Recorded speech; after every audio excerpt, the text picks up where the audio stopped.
Thank you. It's wonderful to receive this here. I actually can't think of another place that does as much science communication in terms of breadth and depth as UNSW. And it's funny because I was just watching the faces go up there, and I had the pleasure of filming with Mike Archer a few years ago, and I know I go way back with Chris Turney, and I think what's astonishing is, and in many respects, I've taken the easy way out because I went into telly, and that ate into the, so I had a research life, and basically that was lost as I went into telly. So it's even more amazing to see people doing fantastic science communication and still being at the research cutting edge frontier, and that's hard to do. I know how hard that is. And so it means a lot to actually be here in this kind of company and to receive this award. It's nice that you give me it before the talk. I have this vision of you taking it off me at the end. So, there's another Iain Stewart. I live in fear that I'm going to turn up who's a science communicator. And they go, oh, we meant the mathematician. So it's not happened yet. But anyway, let's press on. Well, that chap there is someone who's actually experiencing the problem of science communication in a really real way, very genuine way. He is the disaster management official in LAquila in Italy. And this was experienced an earthquake event in April in 2009. And I want to start with this because it's a very famous example. And it kind of highlights this issue that science generally meets the public in times of crisis. So you have this situation where you have decades, centuries of carefully developed science, careful context, lots and lots of research, complicated research, and then something happens and you're suddenly on the news and the public want to know everything about it then in quick sound bites. And it's very hard to do, and it's very frustrating if you're a scientist to try to. The situation here is that in early 2009, there were earth tremors kind of racking the hilltop town of LAquila. Small earthquakes, but enough to make people slightly uneasy to the level that some of them started to actually live outside. They were all too aware that many of these hilltop towns can crash down in an earthquake. It was made worse because a local physicist that was working in a physics laboratory had measured some radon values that had been elevated and had made the argument that there was going to be an earthquake. It was going to be an earthquake about 50 miles to the south of LAquila. It was a magnitude 5.5. So that made the public even more nervous, to the extent that even more of them started to live outside. And that became a real problem for these guys because they were worried that there was this kind of social unrest in the town, and they wanted to deal with it. So they invited up experts, scientific experts from a serious risks commission. And they came up to LAquila one Sunday, and they gave a kind of presentation, not to the media, but to local officials, where they argued that there really wasn't any indication from these signals, either the tremors or indeed the radon, that there had to be an earthquake, that an earthquake was inevitable. They did highlight that there were earthquakes, and that was expected along this zone, but they said there was no indication that was going to happen. They then left, and this is kind of the key point, and then they left it to this chap to then relay that information to the public via the media. And he said, the scientists say there isn't going to be an earthquake. So that kind of made a lot of people feel a lot better. But about a week later, there was another earthquake. There was another kind of small shock that sent people outside again. And again, they went round the town kind of reminding people that the scientists had said it was fine, there was no cause for concern. And then later on that same night, there was a magnitude 6.3 earthquake, and 309 people died. And I think in the inquiry afterwards, at least 30 of those fatalities were people who had been living outside in the evening of the earthquake and had moved back when they were kind of given the reassurance of the scientific advice. So the Bernardis was put on trial, but along with them was the members of that Serious Risk Commission that went there that day. Enzo Boschi, who's the head of essentially kind of almost the Geological Survey, the Institute of Geophysics. Franco Barbary, who was the head of the commission and a former disaster minister for civil protection. And even this guy, who was head of the National Earthquake Centre, wasn't on the Serious Risk Commission, was just invited to come up to LAquila that day, jumped in a taxi, headed up, because he thought it was interesting. Those guys and 4 others were put on trial and were found guilty and were facing 7 years in prison. And this was portrayed really as a kind of Galileo-type conflict of science against the public's perception of it, whereby the earthquake science was on trial, that we couldn't predict earthquakes, and somehow these people were getting used as scapegoats for it. But although that was the kind of main narrative that came through, and lots of scientific groups got very upset and would write letters, there's another take on this.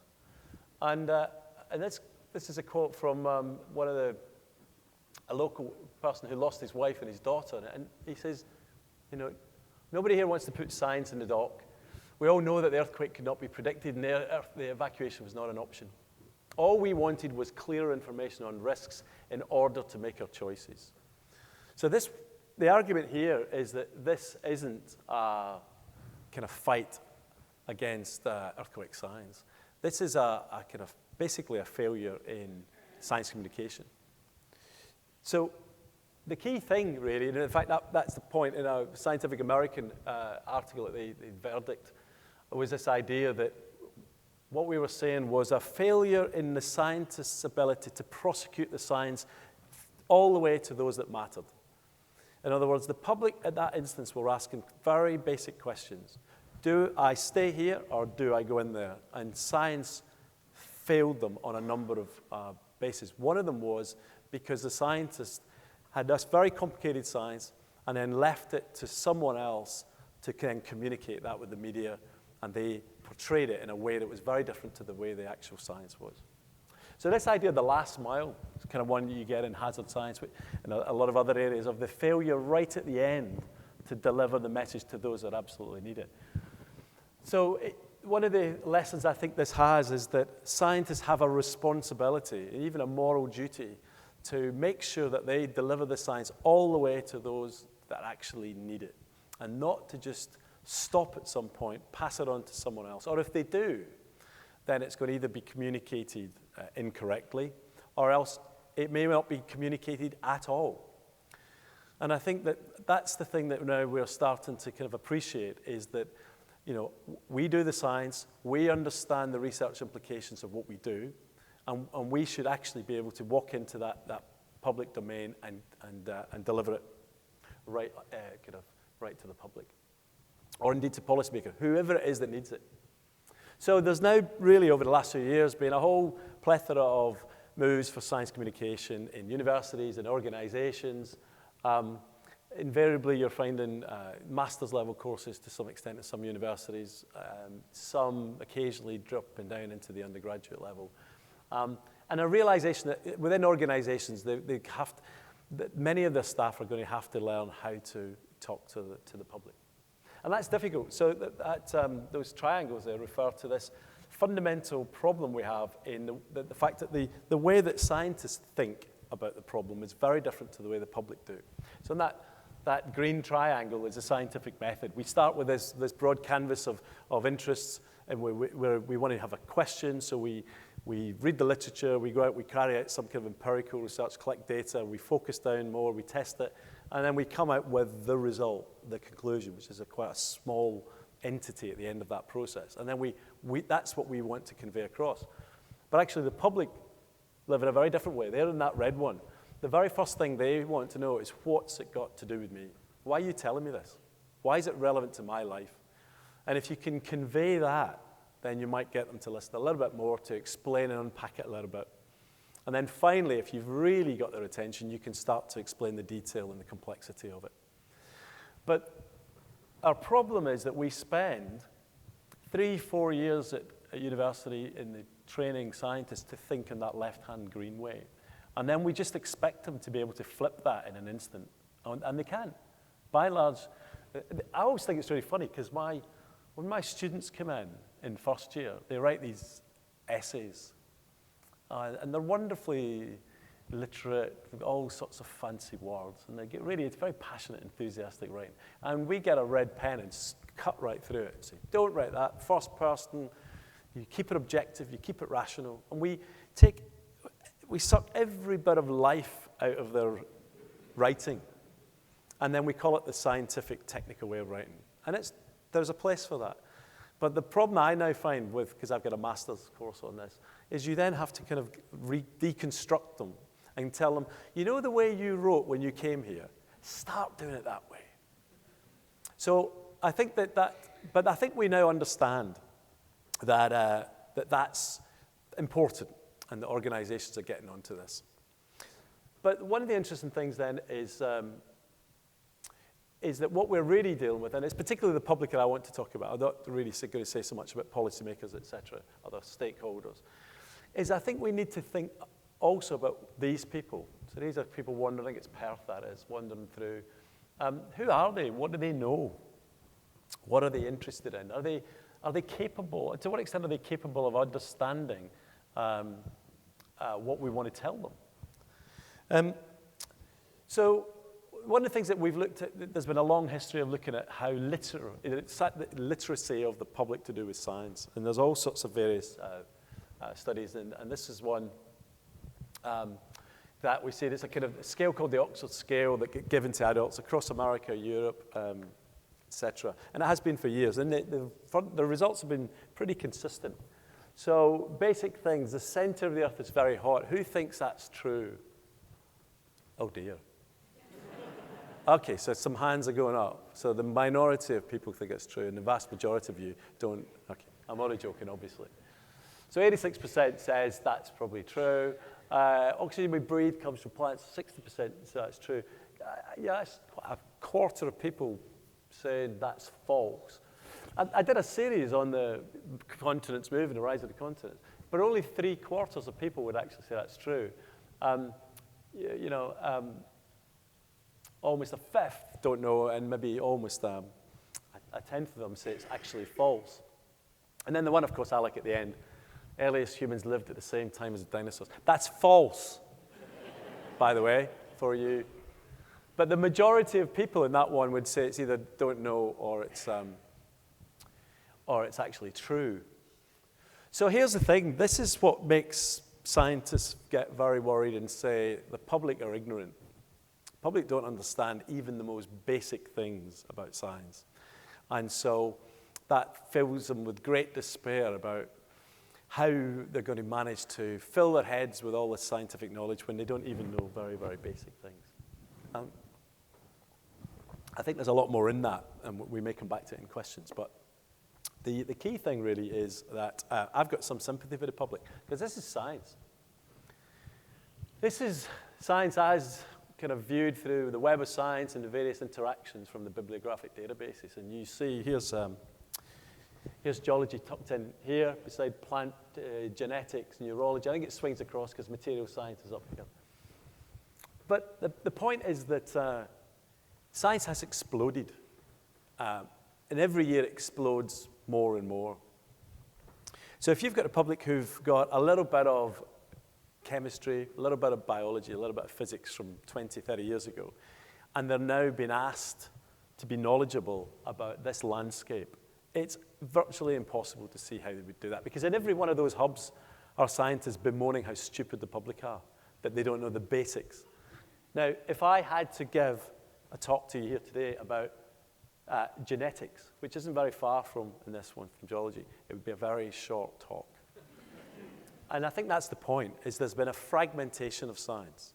And it's very hard for us, I find it very hard for me to keep up with the geological advances, never mind what is happening in allied or other sciences. So, as I say, in every one of those major hubs are people trying to educate the public about their own subject. In geology, there's various ways to this, but one of them is this Earth Science Literacy Framework that came out in North America.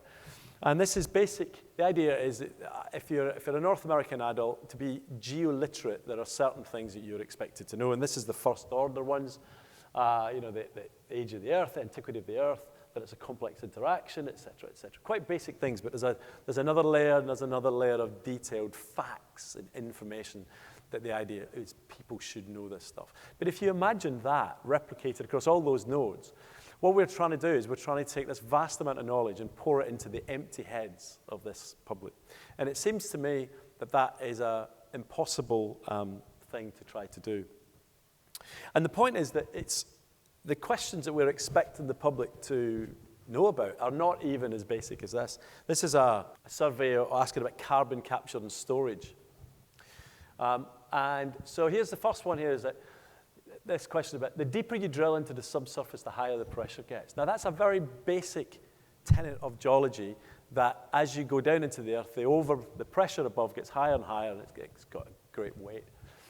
But only 50% of those surveyed actually think that's the case.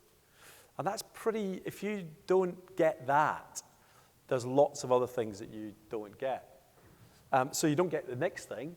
The natural pressure and the depth at which CO2 is injected is so high that it's actually a liquid. 7% of people say true, but it is true. It's injected as a liquid. But people struggle to think CO2 is a gas. We keep hearing about CO2 as a gas. The idea that it could be a liquid is counterintuitive. So because of that, we actually went down here, because CO2 is a gas, it will rise to the surface sooner or later. So people got their head, so they're quite, it's quite a significant number thinking that's true. If you look at this one here, the injection of CO2 is comparable to a sponge which is soaking up the CO2. That's the way geologists think of carbon capture and storage. The CO2 is injected down, it goes into the pore spaces, the fracture spaces, etc. But only a quarter of the people thought that was true. A much higher proportion, 45%, thought that injecting CO2 in the subsurface is like pumping up a huge balloon. And that's that problem with the pressure again. So they're thinking it gets more and more and more. Of course, what happens if you pump a balloon up too much? Explosion and all the rest of it. So these are quite sophisticated ideas that we're expecting the public to take on board if they're going to say yes to something like carbon capture and storage. And yet, going back to the apparent Oxford scale, people aren't even getting the most very, very basic things. So there's a problem there. There's a big kind of knowledge gap. But I want to talk about one other thing, which is the public itself, because I've been kind of a bit loose just saying the public. I mean, you're the public. There's a group of you here. But you've got all very different experiences of science and your knowledge of science, etc. So who are these people? There's various ways of kind of cutting the public, of dividing them up. And there's one that science communicators use quite a lot, which is one notion is the idea of the science attentive. You're the science attentive. So you're comfortable with science, you're familiar with it. You're probably pretty close to it. You've done a degree or perhaps even a PhD. You're au fait with the method of it. You'll read scientific articles in newspapers. You'll watch scientific documentaries. And that's about a fifth of the population. And then there's a science interested, 40%, which are those that are a little bit further away from science. It's maybe a little bit more distant than the past, but they're very pro-science, and they'll maybe watch the odd documentary. They probably won't read Scientific American or New Scientist or something like that. And then there's the great unwashed, the non-attentive public, or as some refer to, the science illiterate, 60%. So these are the people that say, you know what, science, not for me. I don't like it. I hated it at school. I just don't want anything to do with it. Apparently you make some documentaries. I've never seen them because I don't watch them. It's just not for me. Now, some of you might be thinking, Iain might be literate, but he's not numerate. Because that don't add up to 100%. And it turns out that if you apply a basic science understanding test like the Oxford scale to that middle group, half of them fail. In other words, they're not there at all. They're over on the right. So they like science. They think they're familiar with science, but they've got basic misconceptions about science. They're the ones that sit in the pub telling people about science and getting it all wrong. So the interesting thing for me is, who should I aim my documentaries at? which group do you think is the biggest gains, or I should allocate most of my attention? Who would say the non-attentive public? Okay. Who would say the science-interested? Majority. Who would say the science-attentive? Now remember, you're the science-attentive. I'm going to come back to this. So the biggest gains, obviously, are if we could do it in here, because those are the ones to capture their interest. But they're quite hard to do. So I think, for my life, it's somewhere in between here where we're trying to get. We're trying to capture some of these people and shift them to the left. We're trying to capture some of these people and shift them to the left. That's all we're doing. So my program's about shifting people to the left towards that area. Not politically, obviously. Suddenly realize that at the moment in the politics of Australia, it's not the thing to say.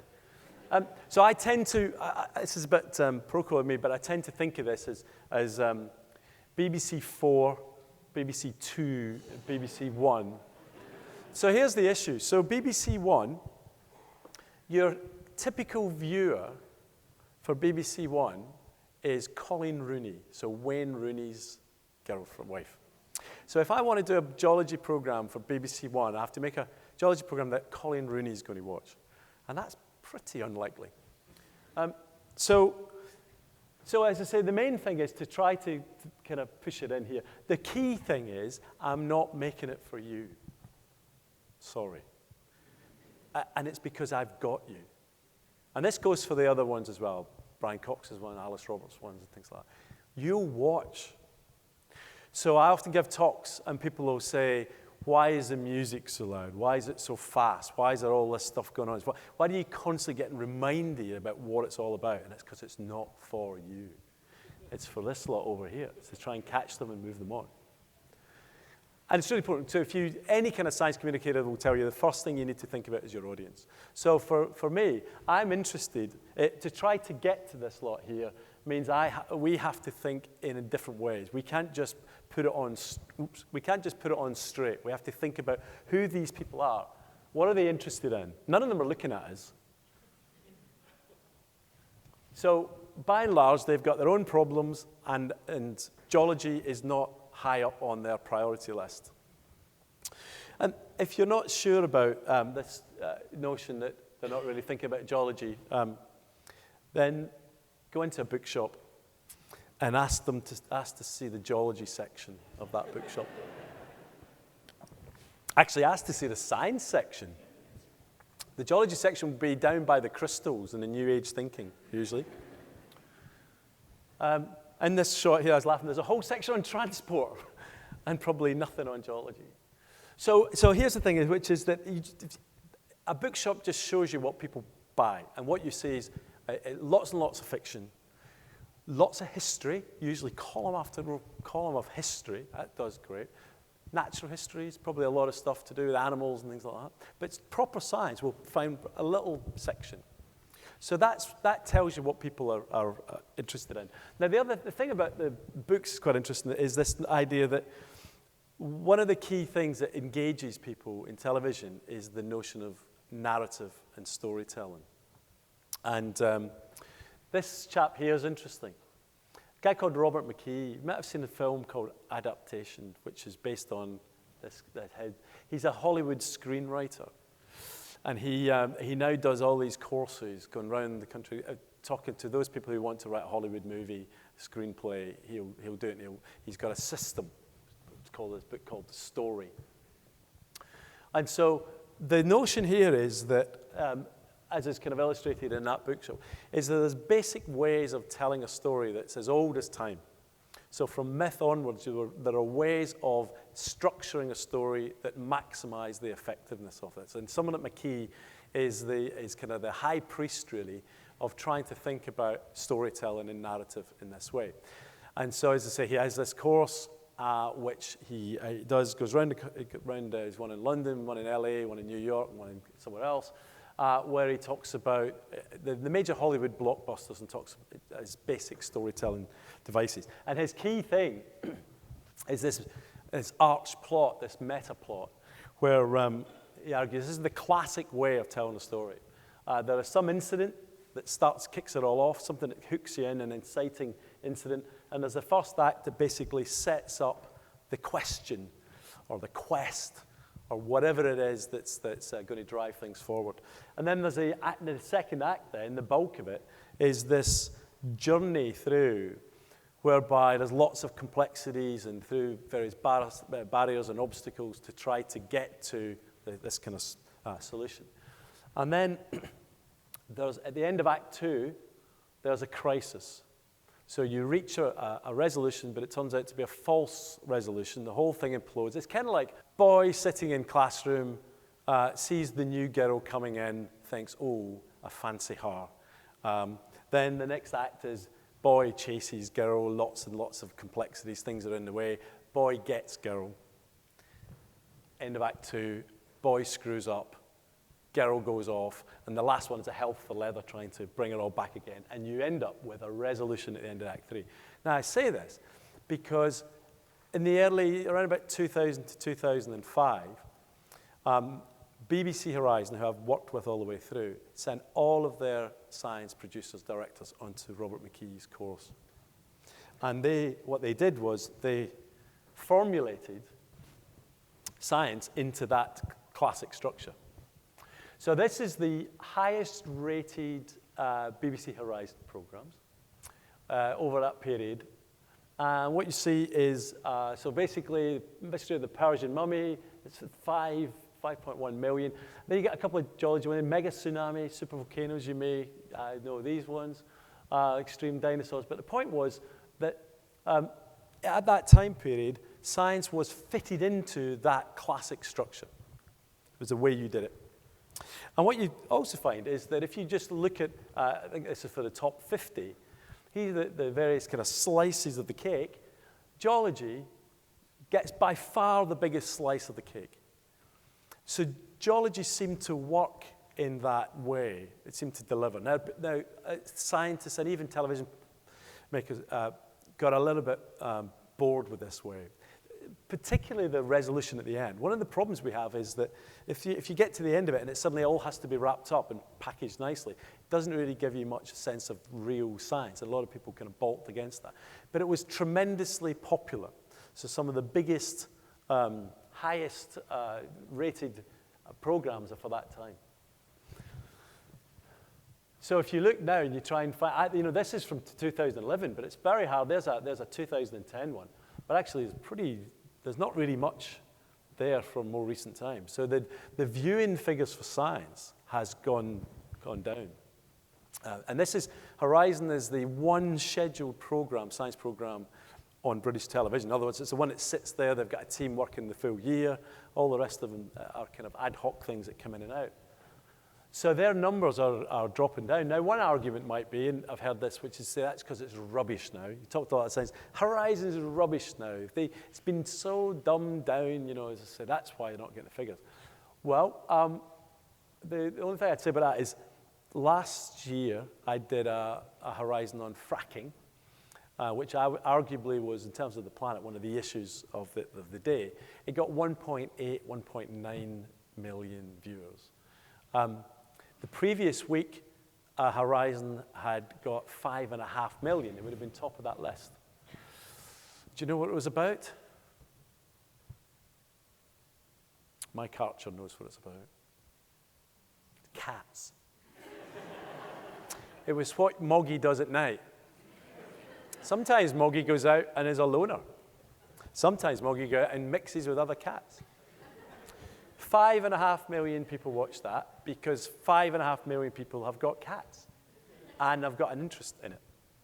So this notion that actually the public's not watching science because it's too simple, I don't think stands up. I think actually people are finding science quite difficult, and we need to find ways of kind of draping it in interesting things. And as I say, that Horizon model from the early 2000s was one effective way of doing it. The other thing I want to draw attention to in this list is actually how few of the standard sciences, the big sciences, are there. Physics, chemistry, biology. They don't really fit in. So there was one, physics one was a freak wave. I could have put that in as our science, to be honest. Chemistry one, the truth about vitamins. It's kind of biomedical. Dr. Money and the boy with no penis. I haven't seen that, but I just figured it was kind of biology, and I just chucked it in because I felt sorry for biology. Apologies to any biologists involved.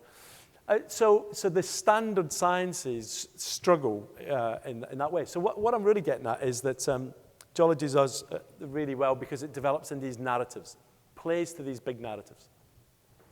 Now, you may think, well, that's actually a bit sad if you have to do that to science. Science is glorious, endeavor, and if we have to kind of just drape it in these kind of stories just to sell it to the public, well, that's quite poor.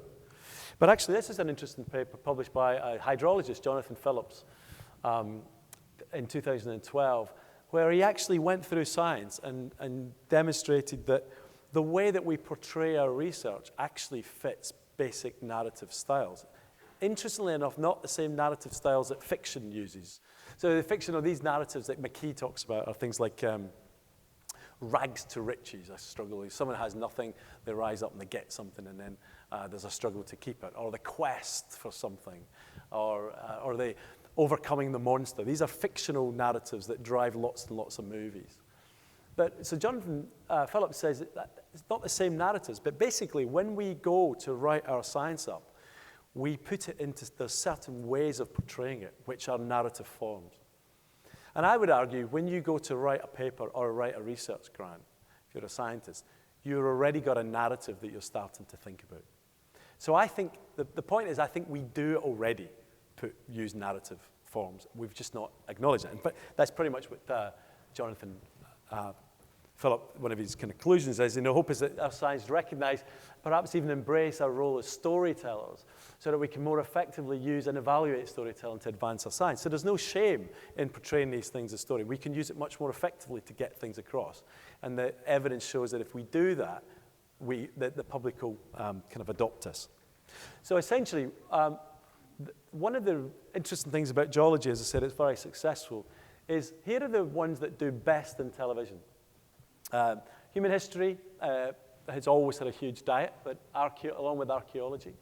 Then paleontology, geology, and cosmology. So someone may say, well, you've said actually physics doesn't do really well in television, and yet the kind of main player, certainly in the BBC science, is Brian Cox. But I would argue that what Brian's doing is he's actually doing cosmology, and he's draping it with geology. He's talking about these big processes. He's invariably standing by a volcano or a waterfall or something like that to show it. He's not doing straight physics. In fact, that's kind of the success of it. He's managed to break away from traditional ways of seeing physics. So the point here is that these are the historical sciences. Geology gets all very uppity because it doesn't see itself as empirical science, physical science, experimental science.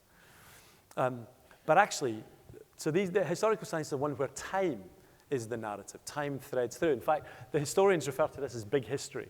That history doesn't end at some kind of point in the past or the Paleolithic. It continues all the way through to the Big Bang. We're part of this cosmic past. And geology fits that grand narrative extraordinarily well. So what I'm trying to get at is I think that there's reasons why geology plays out really, can be very effectively portrayed on television to the public, and we can learn from that. And really what I've been doing, and this is an interesting one, show this from an example. This is a paper written by Robert Hazen, who's a mineralogist at the Smithsonian. And basically he recast the kind of story of minerals, which normally would be done in some kind of classification scheme. And he did it as the narrative of the planet, going from the earliest accretion of the planet, making certain minerals, and then the kind of lava oceans, and then this is the great oxidation crisis, about 2.5 billion, and then snowball Earth, and then the emergence of life. And each of these phases allowed a new set of minerals to come into being. And so what it does is it takes something that was quite particular and specific and maybe was quite dry and actually wraps it up in this grand narrative. So what I've really been doing is trying to develop this thing about storytelling. And the climate scientists are way ahead of us on this. This is a really nice paper by Somerville and Hassel from Physics Today. Just talking about crafting messages that are simple and memorable, and imagery, metaphor, and narrative. So the recommendation is be a better storyteller. Lead with what you know and let your passion show. That's an interesting bit, because we've always taught our students to stay out of the way. The science is what matters. They're not part of the story. But actually, that's not true. The scientist is part of the story.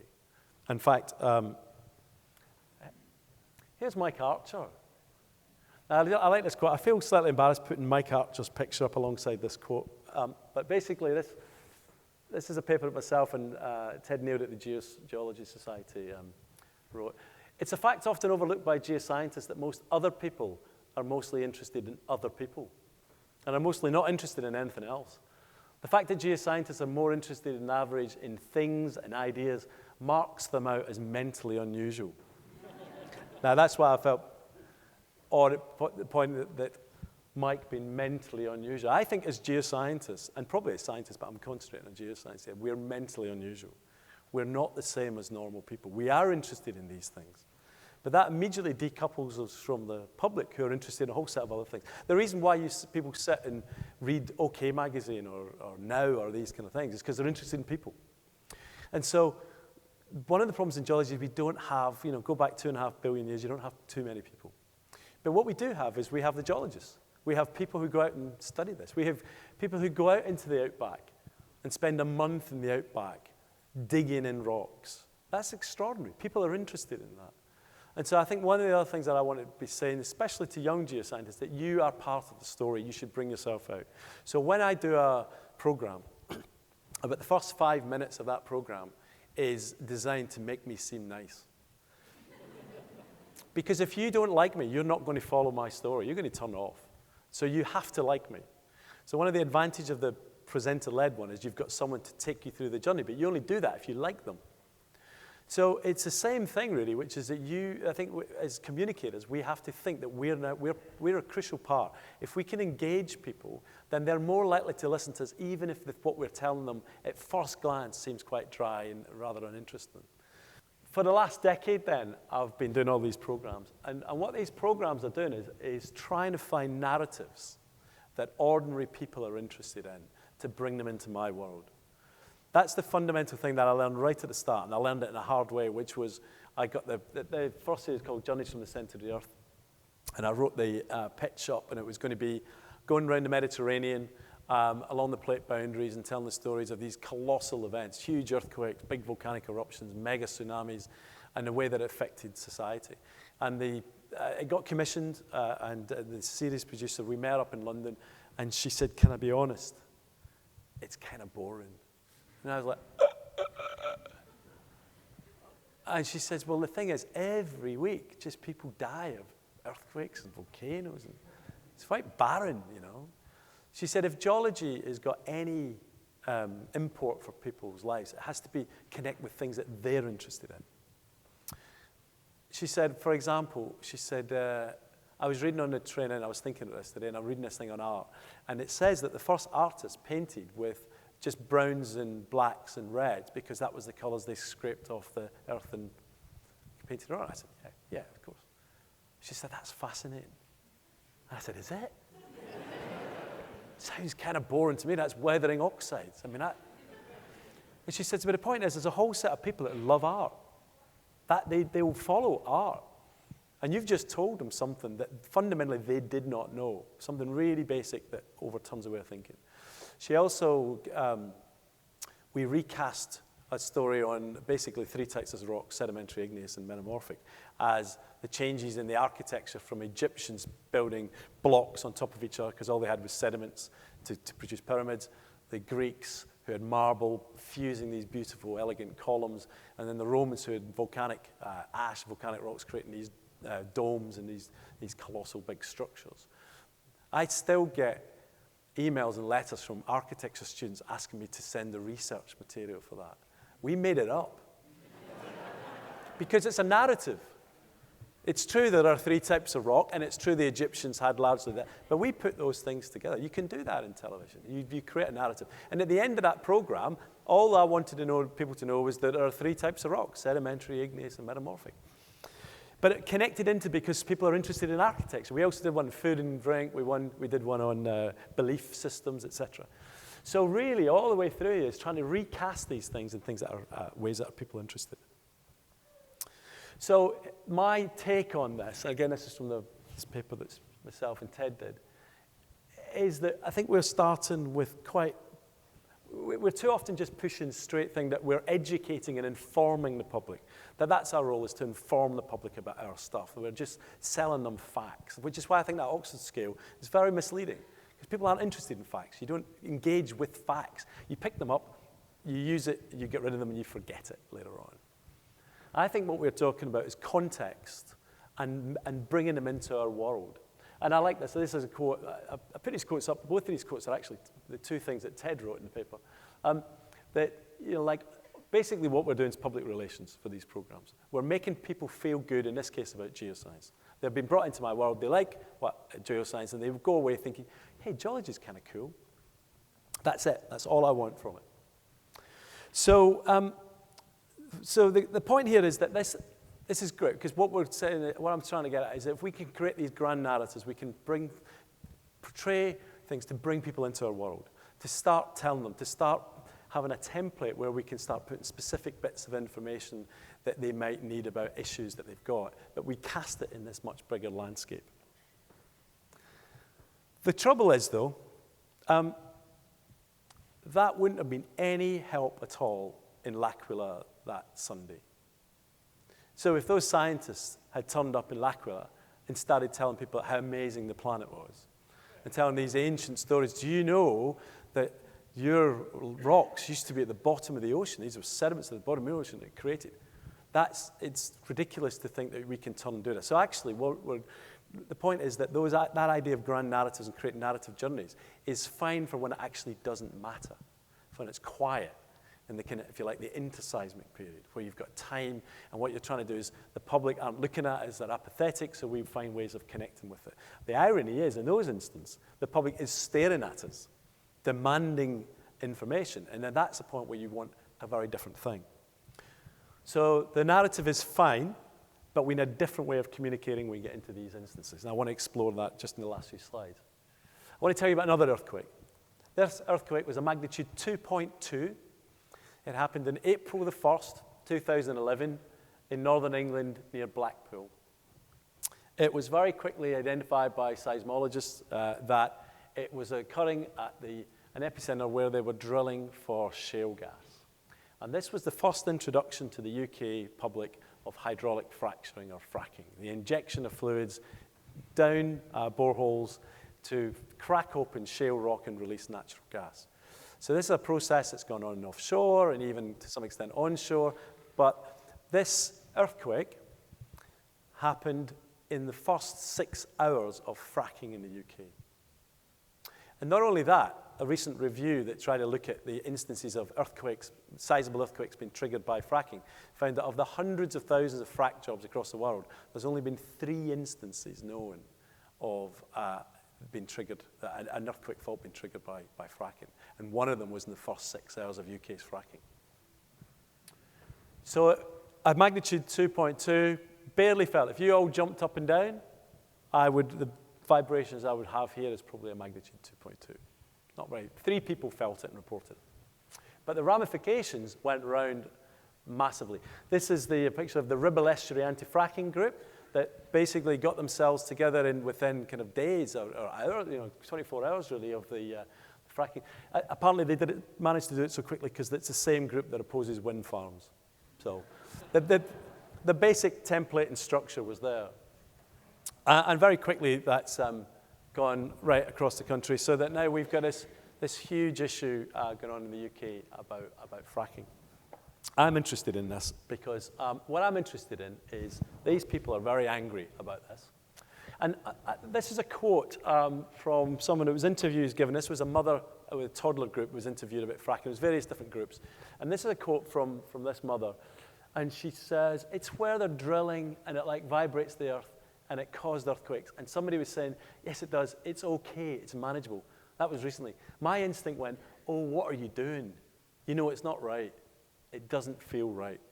What I like about this quote is there's various nuances to it. The first bit is this is clearly someone who doesn't have the technical, not explaining it in the proper technical language. They kind of know it, but they're not really sure. And they probably would acknowledge they don't know the technicalities of doing it. The second bit is the middle bit about someone was saying. So that's the expert that's gone on to the news to explain it and says it's fine, it's okay. So there's that combination of this is someone who's not got the technical know-how and has had an expert explain it to them, but actually, rather than them saying, well, the expert came on and said it's fine, I'm going to go with that because I really don't know much, they go with gut instinct. And they say, I don't like it. It doesn't feel right. So one of the interesting things that we have is we've got this business about, we've got a public who I think are pretty aware that they don't have the technical capacity to understand a lot of these things, but are actually are going with their gut instinct in some of these instances about what to do, which makes it a real problem for us to try and explain, convey, communicate a message. So there's some really interesting work that's been done by this guy Sandman in the States, looking at environmental issues and looking at community kind of relations with some of these. And he recast the idea of risk as hazard, which is your frequency and magnitude, and outrage, which is how angry people are about it. And he makes the point that in every risk controversy, there's usually two elements. The first element is that people overestimate the hazard. And what I mean by that is that the scientists, over decades and centuries of careful research, have decided that the hazard's here. The public, who've just suddenly glanced at this thing, think it's here. So that's one aspect. But the other aspect is that, by and large, in all these instances, people are angry. So he argues that the public often misrepresent the hazard, and the experts often misperceive the outrage. But the overarching problem is that the public cares too little about the hazard, and the experts care too little about the outrage. And so I want to take this a little bit forward with this kind of fracking. We saw amazing scenes, these are the scenes at Balcombe.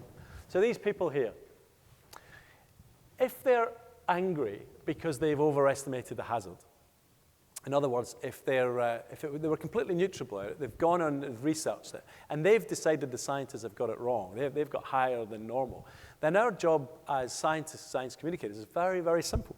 And that is we explain the hazard better. We communicate those technicalities to allow them to bring down their expectation of hazard down to where ours is. What Sandman says is actually that turns out to be quite a small minority part of the environmental kind of controversies. Much more often is that people overestimate the hazard because they're angry. They're angry, they start to research it, they find more and more things to be angry about because they start to pull in bits here and there about the hazard. If that's the solution, then we need to ask, why are they angry? Because if you went and just explained the technicalities and brought it down, you'd still have people that are actually fundamentally angry. You don't solve anything. And there's lots of ways. The social scientists have got they've been looking at this for decades about what is it that makes communities and groups angry. There's a whole set of levels here that I've just done. Things about whether something's forced upon them or have they taken it on voluntary. Is it an industrial process, much less tolerant of industrial than some completely natural? Is it something exotic that they've never heard about? Fracking suddenly just appears from nowhere. That makes people very nervous. There's a whole set of things, but whether it's memorable, etc. And some of them here, unfair. Who gets the benefits? Are the benefits going to them or are the benefits going to someone else? A lot of the problems is that these oil and gas companies are perceived to come up on the doorstep and they get the gain, or the country gets the gain, but the community takes the risk. Whether or not the people that are imposing this are trustworthy or not. Can you trust them? And one indication of that is, for example, is how responsive are they to your concerns?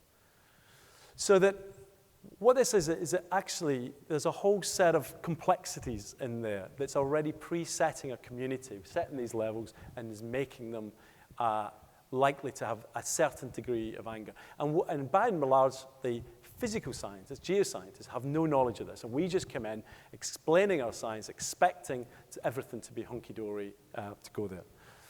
And I think I'm just going to conclude with this slide, really, because it seems to me that scientists face two fundamental challenges in terms of this.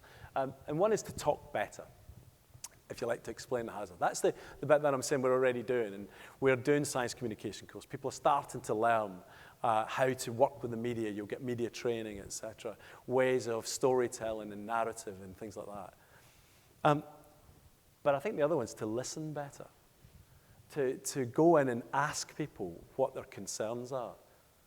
Why do they think that? Why are they worried? So there's for example, down my way, there was a geothermal project that was having a tough time, and some of the locals were opposing it. And one of the people had said in their opposition, the planning process, they said, if you drill down into the granite, the magma will come up. Now, for a geoscientist, that's laughable, the idea this molten magma is going to come out.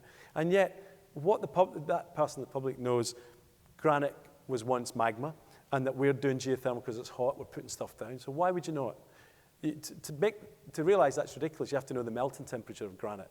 And I didn't learn that until second year of my geoscience degree. So the point is the public have a lot of kind of informal knowledge that's often misconceived, and they rest their gut instincts on that. And we tend to be quite dismissive of that and say we're going to educate them past it. And I don't think we should do that. I think what we need to do is to go into these communities and talk to them, find out why they think certain things, and then think about what our messages are going to be, rather than us just going in and just delivering that. So on that point, I'll stop and welcome any kind of questions.